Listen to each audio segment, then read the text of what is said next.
Now, this game has been pretty nice to us so far. It's actually let us do pretty much everything we want to for the most part, with the exception of a couple socks, just a small number of socks, and a small number of spatulas in Jellyfish Fields, and one in on top of Shady Shoals and Bikini Bottom.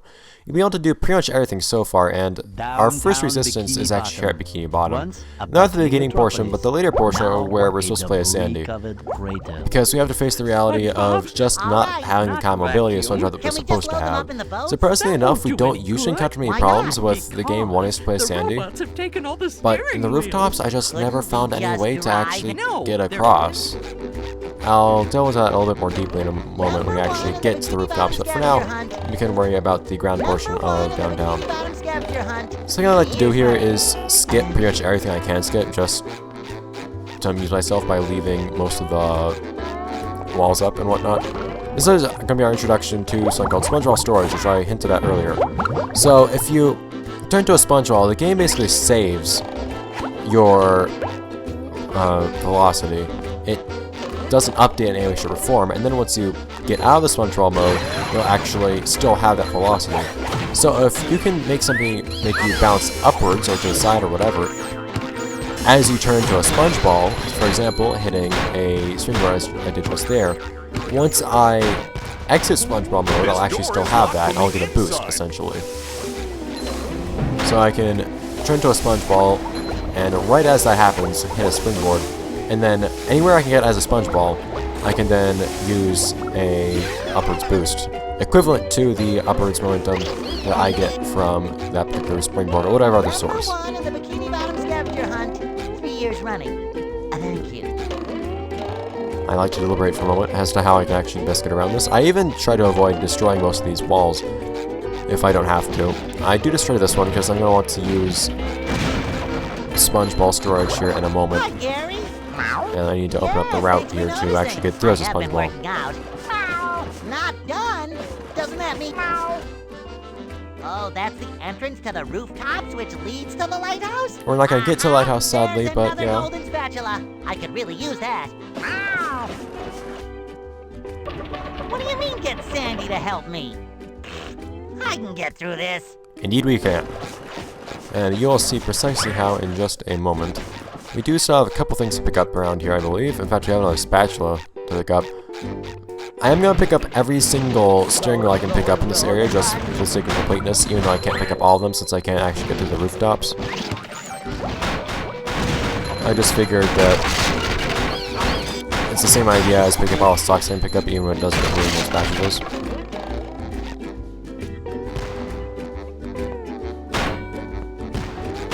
Unfortunately, there's not a lot that goes into this part, but I like to speed up at least the first part by touching the Thunder Deacon myself. There's nothing like the smell of bubbles in the morning. It smells like victory. We're waiting on the cannon. I always did think that, well, maybe not always, but for a long time I thought this was some of my favorite music in the game. So this is a glitch that I use often, just not for any practical reason, but to amuse myself. If you are directly, just barely above something, when you use bubble bounce on it, you'll actually affect it immediately. For example, if you're right above an enemy, you'll destroy that enemy immediately. If you're right above a button, you'll press that button immediately, without actually bouncing on it, just at the very beginning of your animation. Sometimes it's a time saver in a small number of situations. It's mostly just a way I amuse myself in my case. Alright, so that having been done, I believe I actually confused myself a little bit here and end up thinking I need to open up a route that I don't need to open up. I believe I actually end up opening up this right here. Yeah, which I wanted to keep closed originally. And that ends up activating the cutscene for the G-Love and actually makes that enemy appear. A little bit of a mess up. Thankfully, there are thankfully this is a relatively small mess up in this case. I do have some annoying mess ups in later parts of this playthrough that really annoy me. Particularly Sand Mountain. I'm not going to talk about that right now. End up realizing I didn't actually need to open what I just opened. I actually needed to blow this part open. Or, well, rather not that one, but this one. So I didn't need to actually go through that sponge ball gate and bounce from underwear. and make that G-Love appear. In any case, we now have our momentum stored with the sponge ball storage. And what we're going to use that for is we're actually going to get crafty with bouncing off of this right here. And we can use that to get up here. Unfortunately, I can't get that sock. I don't think I've ever devised anyone to pick up that particular sock. But what you can do is we can do that whole thing again. But we have a much more interesting destination in mind this time. This time, what we're going to do... Why am I going over here?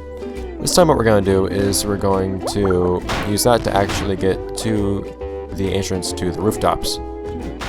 After a short detour with another sock.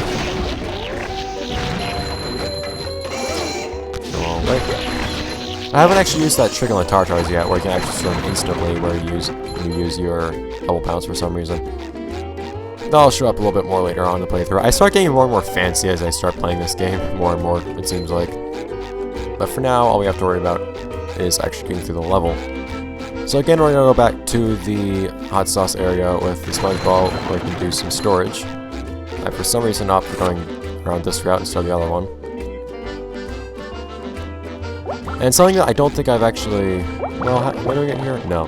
There's another glitch I'm going to show with the sponge ball that lets you actually store a sponge ball for a little bit. If I decide to pick that up. That'll show up in rock bottom. Thank you. So you can store a sponge ball, and then once you use that sponge ball, store momentum with the sponge ball. It's interesting. But again, that'll be explained in more depth once you actually get to using it, which is going to be in rock bottom. For now, all we have to do is jump up here, or rather bounce, and then use some extra momentum and a jump, and ta-da! As we promised to Gary, we can get through it just fine. Now there is a little bit we can do up here on the rooftops.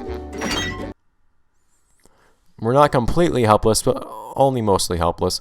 See, if we had something called the cruise boost, which gives us extra force momentum, we would in fact be able to get to this area without any problem. However, we don't. So we can't actually get to any of the sandy-only areas in this level, sadly. All we can really do is pick up the sock here, and what we would be able to do if we had cruise boost would be jump from here onto the building in front of the windmill, and then progress from there.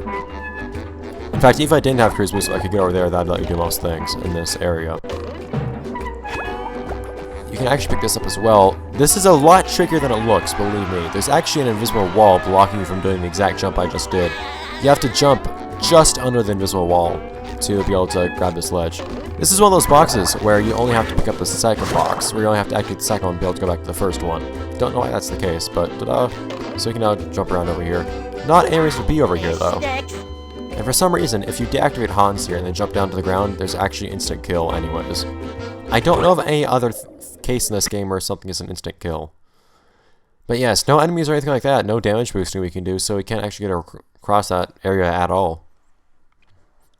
So instead, we're stuck just staying on the ground and heading on off to, I believe, the... I can't remember what it's called. The Sea Needle, there we go. Which is actually, unfortunately, one of the... Oh! Things almost hitting us. One of the few clams will actually have to pay. No, no Sandy.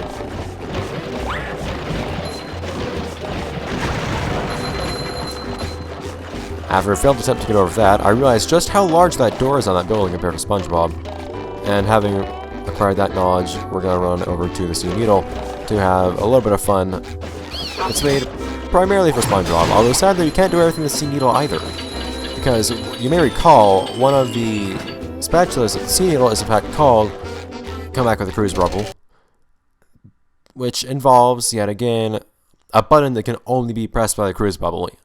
Somebody did once make a video of actually getting Sandy over to that button and having Sandy kick the button, and the button isn't pressed. You'd actually need to use the cruise bubble for it to activate, which is very unfortunate. We can get the spatula from Mr. Krabs. It was actually during this portion that I recorded the bungee jumping like a real sponge video. It was in fact this same recording where I recorded that. I just ended up loading a state afterwards to be able to actually pick up the spatula afterwards. What was I doing?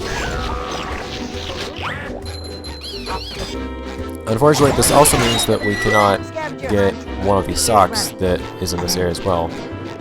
There is the south, I believe south side of the scene, although you can't access, and as a result we can't get its sock because we can't actually activate the platforms that are activated by the button. Activated by the button that you must hit the cruise bubble. Either that, or we need to get to that area with Sandy. I don't quite recall, actually. Maybe both. My memory fails me at the moment. In any case, this was the drop I did of the diving up the real sponge area. Or the sponge jumping at real sponge video. Not sure why I decided to just run on back here. But in any case.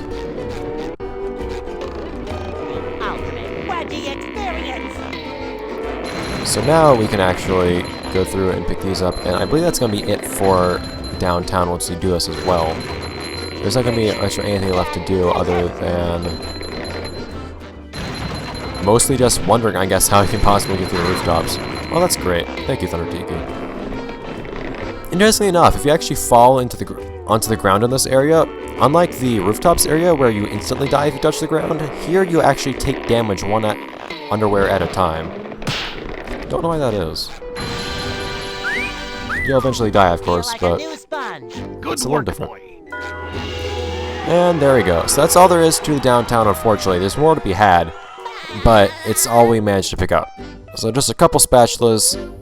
I believe not even half the socks. It's a little bad. It's not the worst of the worst, sadly. We'll find one more worse level, but we'll worry about that later. For now, we're going to head off to Goo Lagoon. See you guys.